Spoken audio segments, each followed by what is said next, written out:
Namo tassa bhagavato arahato sama sambuddhassa. Namo tassa bhagavato arahato sama sambuddhassa. Namo tassa bhagavato arahato sama sambuddhassa. Bapak Ibu, saudara-saudari sekalian, selamat pagi, namo buddhaya. Ya, jadi pada pagi hari ini saya ingin membawakan sebuah topik yang mungkin agak berbeda, ya. Ya, jadi ini adalah tentang mental health ataupun bahasa Indonesianya adalah kesehatan mental. Jadi ini lebih ke arah psikologi, ya, lebih ke arah psikologi, dan tentunya saja kesehatan mental ini juga pasti berhubungan, bisa juga dikaitkan dengan Buddhis. Kenapa? Karena dalam agama Buddha sendiri yang kita pelajari itu dan kita lakukan itu adalah kebanyakan berhubungan dengan mental, ya. Jadi kesehatan mental. Jadi mungkin beberapa saat ini, ya, beberapa waktu yang lalu juga di tengah-tengah pandemi COVID-19 ini, kalau mungkin Bapak Ibu atau saudara-saudari sekalian ada memperhatikan, ya, di situs-situs online ataupun di Google, itu seringkali kita melihat itu ada himbauan, ya. Himbauan itu untuk mengecek kesehatan mental kita. Ya, jadi biasanya itu pengecekan kesehatan mental itu dilakukan dari universitas-universitas, ya, ataupun biro-biro psikologi. Jadi kenapa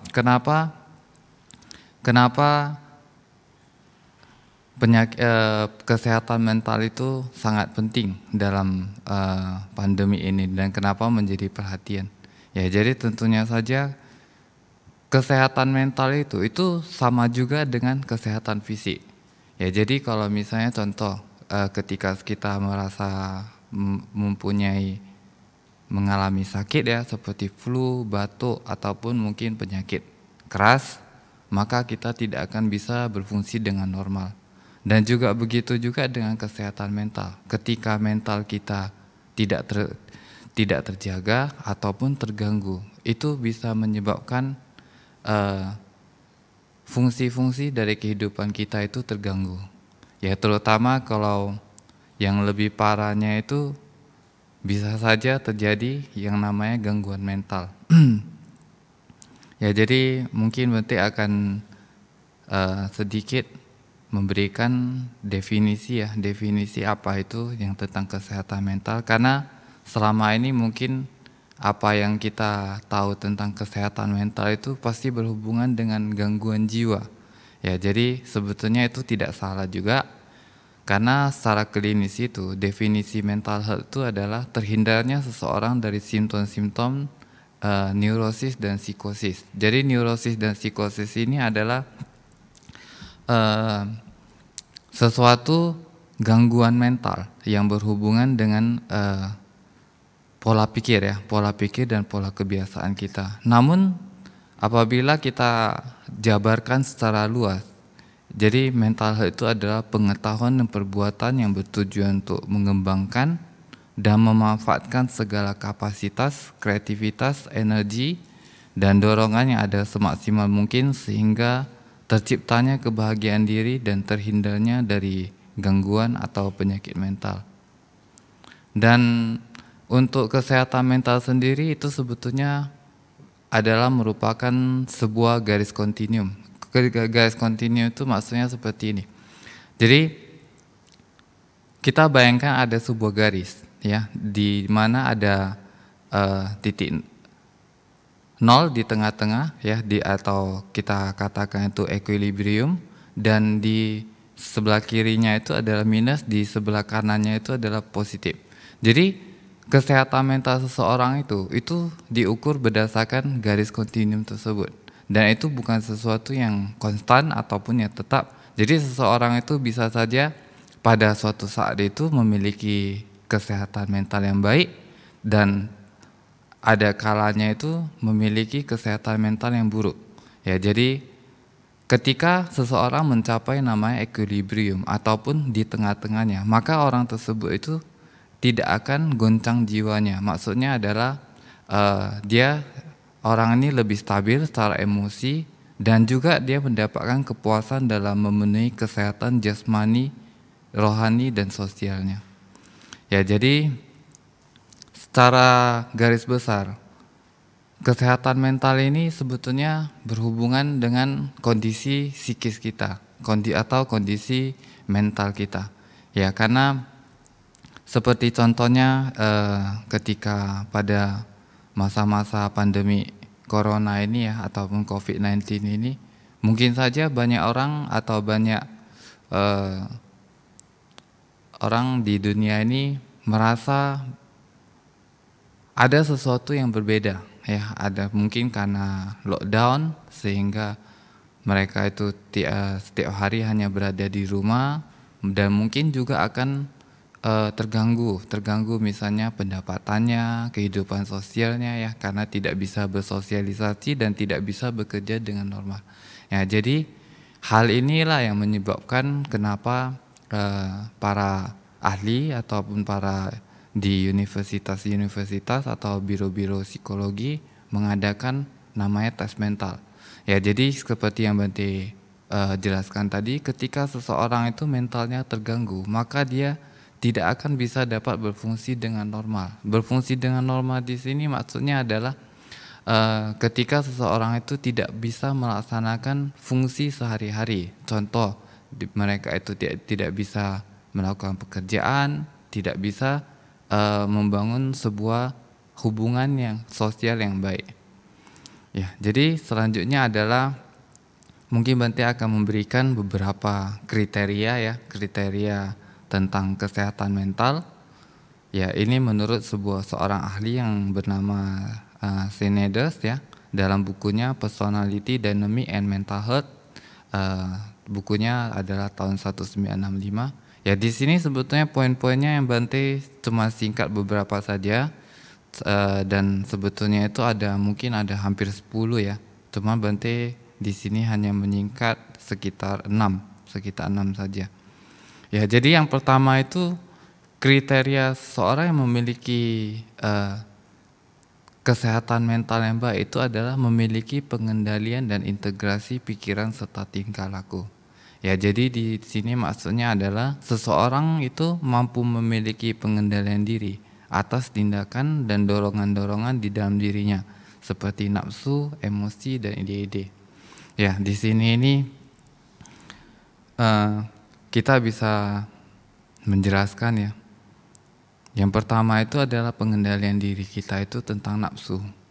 Ya, jadi seseorang yang memiliki mental yang sehat itu dia mampu mengendalikan yang namanya nafsu. Ya, nafsu ini ada beberapa jenis ya. Ada yang mungkin berhubungan dengan makanan, dengan makan ya. Ada juga berhubungan dengan birahi, ataupun itu adalah nafsu yang kita katakan sebagai nafsu alamiah kita. Ya, jadi kekuatan seseorang untuk mengendalikan nafsu-nafsu ini itu juga merupakan ciri dari seorang yang memiliki kesehatan mental yang kuat ya. Jadi ketika misalnya contoh, ketika Anda itu tidak mampu mengendalikan nafsu makan Anda, maka Anda akan mungkin setiap Anda merasa lapar sedikit, mungkin Anda akan langsung mencari makanan ataupun akan langsung makan ya gitu. Dan itu hal tersebut itu akan lama-kelamaan itu akan menyebabkan namanya gangguan mental. Ya, jadi kalau di dalam psikologi klinis ya, itu ada yang namanya gangguan makan juga ya, gangguan termasuk salah satu gangguan mental juga. Ya, jadi kita mesti bisa mengendalikan yang namanya pikiran, nafsu dan emosi. Ya, ide dan termasuk juga ide-ide. Ide-ide ini maksudnya adalah contohnya ketika seseorang itu memiliki satu pemikiran, memiliki satu keinginan. Contoh misalnya seperti ini. Oh, ketika saya berpikir, oh saya mau pergi ke sana, hari ini saya mau pergi ke misalnya ke mall gitu kan. Tapi sebenarnya mungkin saja ide untuk pergi ke mall itu sebetulnya adalah bukan hal yang baik. Kenapa? Karena mungkin dia memiliki kepentingan ataupun prioritas yang lebih penting daripada pergi ke mall. Karena dia tidak mampu mengendalikan ide-ide di dalam dirinya itu. Maka dia ketika dia berpikir seperti itu, maka dia akan melakukan seperti itu. Ya, jadi itu adalah salah satu contoh kecil ya, dan juga ada banyak contoh lainnya ya, seperti misalnya ketika seseorang marah misalnya, tanpa bisa mengendalikan dirinya, mungkin dia akan langsung memarahi atau bahkan memukul orang yang menjadi sasaran kemarahannya. Jadi syarat pertama itu ketika orang yang memiliki mental health adalah memiliki pengendalian pikiran, ya, pengendalian pikiran atas nafsu, emosi dan ide-ide. Dan juga seseorang itu harus memiliki nama integritas pribadi. Ya, jadi integritas pribadi ini di sini sudah tidak perlu kita jelaskan lagi, ya. Jadi dasar kepercayaan seseorang itu adalah seseorang yang memiliki integritas, ya. Ya, jadi seorang psikopat ataupun seorang yang memiliki gangguan mental itu biasanya tidak memiliki integritas, ya. Dan kriteria kedua itu adalah memiliki perasaan dan emosi yang positif dan sehat. Nah, di sini ini seseorang itu terhindar dari rasa negatif, ya, perasaan negatif seperti rasa bersalah, rendah diri, bermusuhan, benci, cemburu, dan iri hati. Itu contoh-contohnya. Jadi Bante sendiri pernah menemukan ya salah satu teman, ya, yang memiliki emosi ataupun perasaan yang negatif, dan kalau kita nilai mungkin secara klinis ya, mungkin dia itu sudah memiliki sedikit gangguan mental, tapi ya bukan berarti dia adalah gangguan mental yang berat ya, cuman masih tergolong ringan. Yaitu dia memiliki satu perasaan bersalah tentang sesuatu. Misalnya saja seperti ini, ketika misalnya dia tidak mampu memenuhi permintaan dari seseorang, maka dia akan terus menyalahkan dirinya sendiri. Dia akan terus menciptakan pikiran-pikiran dan kata-kata ya di dalam pikirannya itu bahwasanya dia itu bersalah. Dan ini adalah kalau Bante katakan itu ada nama efek sabotase diri. Jadi ketika seseorang itu mungkin terlalu sering itu menyalahkan diri sendiri, maka orang itu lama-kelamaan itu akan mengalami namanya, yang pastinya akan mengalami gangguan mental. Ya, jadi ada beberapa kriteria sebetulnya gangguan mental yang tercipta dari awalnya seperti ini, dari rasa bersalah. Dan juga ada yang namanya rendah diri. Rendah diri ini ya, kita itu sebagai manusia, kita itu boleh rendah hati, tapi kita itu tidak boleh yang namanya rendah diri. Kenapa? Karena rendah diri itu merupakan nilai-nilai dari diri kita, bagaimana kita melihat diri kita sendiri. Dan juga ada perasaan dan emosi yang negatif seperti rasa bermusuhan, benci, cemburu, dan iri hati. Ya, jadi beberapa emosi negatif ini sebenarnya sangat berbahaya ya. Dan ini juga yang sebetulnya merupakan dasar dari pelanggaran sila, kita katakan. Kenapa? Sila pertama itu adalah kita dilarang, kita mencoba berlatih untuk menghindari pembunuhan. Dan kalau kita kaji lagi, kenapa bisa terjadi sebuah pembunuhan? Itu awalnya adalah dari rasa benci. Dan ketika rasa benci itu sudah tidak tertahankan, maka itu akan menjadi sebuah tindakan. Dan itulah yang akan menyebabkan pelanggaran sila pertama. Ini bukan hanya untuk berlaku untuk misalnya pembunuhan yang kita katakan sebagai untuk manusia dan manusia ya, tapi ini bisa juga dikatakan dalam skala yang lebih kecil. Contohnya ketika misalnya kita membenci contoh serangga atau nyamuk, ataupun misalnya yang lebih lanjutnya misalnya binatang tertentu. Ya, jadi misalnya Bante juga pernah melihat ya, ada orang itu memiliki kebiasaan itu menyiksa binatang, seperti misalnya anjing atau kucing gitu. Jadi mereka itu memiliki menikmati itu menyakiti binatang-binatang tersebut. Dan itu sebetulnya dasarnya itu adalah dari perasaan benci. Ya, jadi ketika seseorang itu memiliki mental yang sehat, maka dia harus memiliki perasaan dan emosi yang positif dan sehat juga. Yang ketiga itu adalah seseorang itu harus memiliki yang namanya konsep diri yang sehat. Ya, jadi konsep diri ini seperti yang sudah Bante jelaskan tadi, kita itu harus memiliki pandangan ya, memiliki pandangan tentang diri kita itu yang baik.